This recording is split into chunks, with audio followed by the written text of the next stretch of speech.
जाने त्वां सर्वलोकानां प्राण ओजः सहो बलम विष्णुं पुराण पुरुषं प्रभविष्णु महेश्वरम। हे आदिदेव श्रीमन नारायण प्रभु, मैं आपको समझ गया।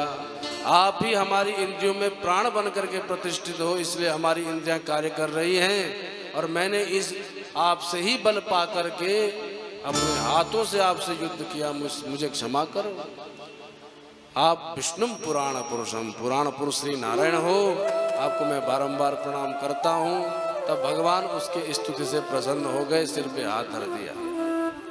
बोले जामवंत, पता है तेरी नस नस ढीली काहे को करी, मजा आयो कि ना आयो? बोले प्रभु मजा, अरे आपने तो वो धुनाई करी है हमारी कि अब तो उठने का कभी सामर्थ्य नहीं है, तो आपने पिटाई काहे को करी? तो भगवान बोले याद कर, त्रेता युग में जब रावण से युद्ध हो रहा था तो तुमने मुझसे एक बात कही थी, स्वामी मैं आपसे कुछ मांगना चाहता हूँ। तो भगवान बोले मांग ले, क्या चाहता है? बोले हम बस यही मांगना चाहते हैं कि रावण से युद्ध करने के लिए आपको अवतार लेना पड़ा, तो रावण में कितना बल है।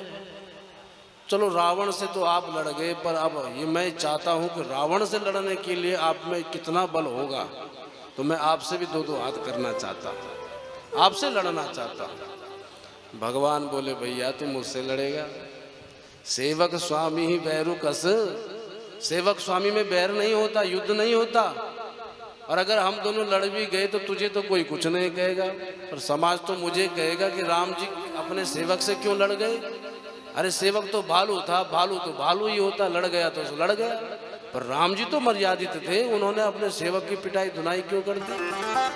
तो बेटा हम राम जी बन के आए, मर्यादित हैं, अपने सेवक को नहीं मार सकते, पर जब कृष्णावतार में आएंगे ना तेरी इच्छा जरूर पूरी करेंगे। सो भगवान ने आज वो धुनाई करी कि जामवंत की नस नस ढीली हो गई। तब जामवंत ने भगवान से क्षमा याचना मांगी। भगवान बोले देखो हम समंतक मणि के पीछे आए हैं, मुझ पर चोरी का आरोप लगा है, और ये तभी मिथ्या घोषित होगा जब ये मणि मुझे मिल जाएगी, तो ये मणि मुझे दे दो। भगवान से जामवंत बोले ये मणि नहीं मिलेगी। क्यों?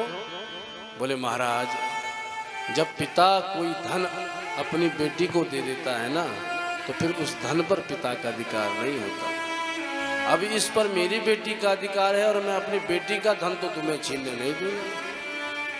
भगवान बोले हम भी लेके रहेंगे।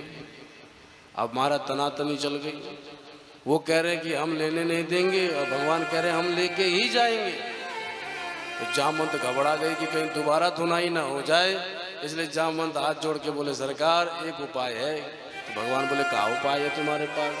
बोले ये उपाय है कि अब धन तो मेरी बेटी का है, तो आप मेरी बेटी से ही विवाह कर लो। तो बेटी से विवाह कर लोगे तो बेटी का धन तो तब आपका ही धन हो जाएगा, तो समंतक मणि भी आपके घर, हमारी बेटी भी आपके घर। भगवान बोले जो ठीक है भैया, अगर ऐसी बात है तो हम राजी हैं। तब जामवंत की पुत्री जामवती का विवाह भगवान से कर दिया, हाथ में हाथ सौंप दिया, मणि भी सौंप दी। तब जामवती भगवान के साथ द्वारका में आई।